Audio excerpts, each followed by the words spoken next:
Gaza യുദ്ധം അവസാനിപ്പിക്കാൻ സമഗ്ര വെടിനിർത്തലിന് ആഹ്വാനം ചെയ്യുന്ന അമേരിക്കൻ പ്രമേയം UN രക്ഷാസമിതി പാസാക്കി. ഇതാദ്യമായാണ് ഗസയിൽ വെടിനിർത്തൽ ആവശ്യപ്പെടുന്ന പ്രമേയം രക്ഷാസമിതിയിൽ പാസാകുന്നത്. പ്രമേയം ഹമാസ് സ്വാഗതം ചെയ്തു. US വിദേശകാര്യ സെക്രട്ടറി ആന്റണി ബ്ലിങ്കൻ ഇസ്രായേലിലെത്തി. BK സുഹൈലുണ്ട് വിവരങ്ങൾ നൽകാനായി. സുഹൈൽ, എന്തായാലും ഈ വാർത്തയുമായി ബന്ധപ്പെട്ടുള്ള തുടർ വാർത്തകൾ ഞാൻ ഹെഡ്ലൈൻ വായിച്ചപ്പോൾ തന്നെ പ്രതീക്ഷിച്ചിരുന്നു. നമ്മുടെ പ്രേക്ഷകരിൽ പലരും ചോദിക്കുന്നുണ്ടായിരുന്നു എന്തുകൊണ്ട് റഷ്യ ഇതിൽ നിന്ന് വിട്ടുനിന്നു എന്നുള്ളത്. കാരണം UN രക്ഷാസമിതിയിൽ ആദ്യമായാണ് ഇത്തരം പ്രമേയം പാസ്സാകുന്നത്. സ്വാഭാവികമായും റഷ്യ അതിൽ നിന്ന് വിട്ടുനിൽക്കുന്നതിന്റെ ഒരു കാരണം കൂടി ഈ സമയത്ത് വ്യക്തമാക്കാൻ കഴിയുമോ?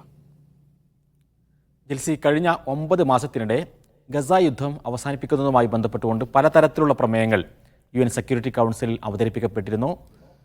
റഷ്യയുടെ ഭാഗത്തു നിന്ന് പലതരത്തിലുള്ള പ്രമേയങ്ങൾ അവതരിപ്പിക്കപ്പെട്ടു, അറബ് രാജ്യങ്ങളിൽ നിന്ന് അവതരിപ്പിക്കപ്പെട്ടു. അതിനെല്ലാം, അതായത് യുദ്ധം അവസാനിക്കണം എന്ന തരത്തിലുള്ള എല്ലാ പ്രമേയങ്ങളെയും അമേരിക്ക വീറ്റോ ചെയ്യുന്നതാണ് നമ്മൾ കണ്ടിരുന്നത്. പക്ഷേ ഇപ്പോൾ ഉണ്ടായ ഈ പ്രമേയത്തിൽ UN സെക്യൂരിറ്റി കൗൺസിലിലെ 15 അംഗരാജ്യങ്ങളിൽ 14 രാജ്യങ്ങളും അതിനനുകൂലമായി വോട്ട് ചെയ്തു എന്നുള്ളതാണ് ഏറ്റവും ശ്രദ്ധേയമായ കാര്യം. അതിൽ തന്നെ കഴിഞ്ഞ 3 തവണയാണ് ഏറ്റവും പ്രധാനമായും ഈ ഒരു വെടിനിർത്തൽ ആവശ്യപ്പെട്ടുകൊണ്ടുള്ള പ്രമേയങ്ങൾ അവതരിപ്പിക്കപ്പെട്ടത്. അതിനെ 3നെയും വീറ്റോ ചെയ്ത അമേരിക്കയാണെങ്കിൽ ഇത്തവണ അമേരിക്കയാണ് ഈ ഒരു പ്രമേയത്തെ കൊണ്ടുവന്നത്, അല്ലെങ്കിൽ അതിന് മുൻകൈയെടുത്തത് എന്ന് പറയുമ്പോൾ ഇതിൻ്റെ പ്രാധാന്യം എന്താണ് ഇപ്പോൾ മാറിക്കൊണ്ടിരിക്കുന്ന സാഹചര്യം എന്ന് നമുക്ക് കാണാൻ കഴിയും. ഇനി എന്തുകൊണ്ട് ഒറ്റ രാജ്യമാണ് വിട്ടുനിന്നത്? അത് റഷ്യയാണ്.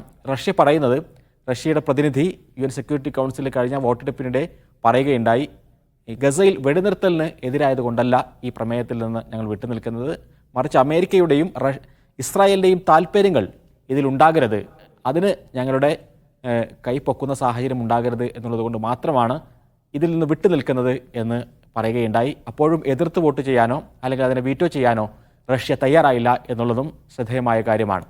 ഇനി എന്താണ് ഈ പ്ലാനിലുള്ളത് എന്ന് നോക്കുകയാണെങ്കിൽ, നേരത്തെ 10 ദിവസം മുമ്പ് US പ്രസിഡന്റ് ജോ ബൈഡൻ പ്രഖ്യാപിച്ച സീസ് ഫയർ പ്ലാൻ തന്നെയാണ്, വെടിനിർത്തൽ കരാർ നിർദ്ദേശങ്ങൾ തന്നെയാണ് ഇപ്പോഴത്തെ ഈ ഡിബേറ്റിലും ഉള്ളത്, അല്ലെങ്കിൽ ഈ ഒരു പ്രമേയത്തിലുമുള്ളത് എന്ന് നമുക്ക് കാണാൻ കഴിയും.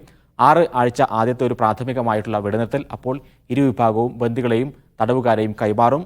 ഗസയിൽ ഉടനീളം എവിടെയാണോ അവരുടെ വീടുകളുള്ളത് അവിടേക്ക് റഫേൽ നിന്നും അതേപോലെ തന്നെ മധ്യ ഗസയിൽ നിന്നും വടക്കൻ ഗസയിലേക്ക് വരെ നീങ്ങിപ്പോകാനും അവരുടെ വീടുകളിലേക്ക് ചെല്ലാനുമുള്ള സാഹചര്യം ഉണ്ടാകും. അതിനുശേഷം 2ാമത്തെ ഘട്ടത്തിൽ പൂർണ്ണമായും ഗസയിൽ നിന്ന് ഇസ്രായേൽ സൈന്യം പിൻവാങ്ങും.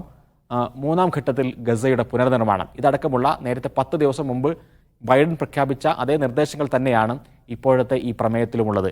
ഈ പ്രമേയത്തെ ഹമാസ് സ്വാഗതം ചെയ്യുന്നു എന്നുള്ളതാണ് മറ്റൊരു പ്രധാനപ്പെട്ട കാര്യം.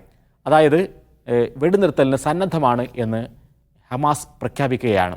ഇനി പ്രധാനമായും ഉയർന്നു വരുന്നൊരു ചോദ്യം, ഇങ്ങനെ ഒരു UN സെക്യൂരിറ്റി കൗൺസിൽ ഒരു പ്രമേയം പാസ്സാക്കിയതുകൊണ്ട് ഏതെങ്കിലും തരത്തിലുള്ള മാറ്റങ്ങൾ ഈ ഗസ യുദ്ധത്തിൽ ഉണ്ടാകുമോ എന്നുള്ളതാണ്. അതിനും ചില ഉത്തരങ്ങളുണ്ട്.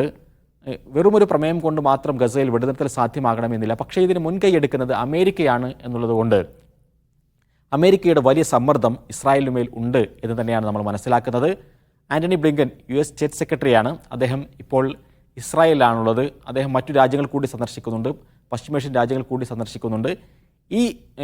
അദ്ദേഹം ഈ യുദ്ധം ആരംഭിച്ചതിന് ശേഷം നിരവധി തവണ ഇസ്രായേലിലേക്കും അതേപോലെ തന്നെ അറബ് രാജ്യങ്ങളിലേക്കും എത്തിയിട്ടുണ്ട്. അപ്പോഴെല്ലാം യുദ്ധം ചെയ്യാനുള്ള ഒരു സാഹചര്യം അറബ് രാജ്യങ്ങളെ കൊണ്ട് കൂടി സമ്മതിപ്പിക്കുക എന്നതായിരുന്നു അദ്ദേഹത്തിൻ്റെ ലക്ഷ്യമെങ്കിൽ, ഇപ്പോഴത്തെ ഈ ലക്ഷ്യം അത് ഇസ്രായേലിനെ ഈ ഒരു വെടിനിർത്തലിലേക്ക് കൊണ്ടുപോവുക എന്നുള്ളതാണ് എന്ന് അമേരിക്കൻ മാധ്യമങ്ങൾ തന്നെ പറയുന്നു. സാധാരണ രീതിയിൽ അറബ് രാജ്യങ്ങളെല്ലാം സന്ദർശിച്ച ശേഷമാണ് ആന്റണി ബ്ലിങ്കൻ ഇസ്രായേലിലേക്ക് എത്താറുള്ളതെങ്കിൽ അദ്ദേഹം ഇസ്രായേൽ സന്ദർശിച്ച ശേഷമാണ് അറബ് രാജ്യങ്ങളിലേക്ക് പോകുന്നത്. അപ്പോൾ ആദ്യം ഇസ്രായേലിനെ ഇക്കാര്യം സമ്മതിപ്പിക്കുകയും ഇസ്രായേലിന് ഒരു ത്രട്ടില്ലാത്ത രൂപത്തിൽ മറ്റു അറബ് രാജ്യങ്ങളെ കൂടി ഇതിലേക്ക് കൊണ്ടുവരിക എന്നുള്ളതെല്ലാമാണ് ബ്ലിങ്കൻ്റെ ലക്ഷ്യം എന്നാണ് നമ്മൾ മനസ്സിലാക്കുന്നത്. ഏതായിരുന്നാലും ഹമാസ് ഈ ഒരു വെടിനിർത്തലിന് സന്നദ്ധമാണ് എന്നറിയിച്ചതോടുകൂടി ഇനി പന്ത് നെതന്യാഹുവിൻ്റെ കോർട്ടിലാണ്.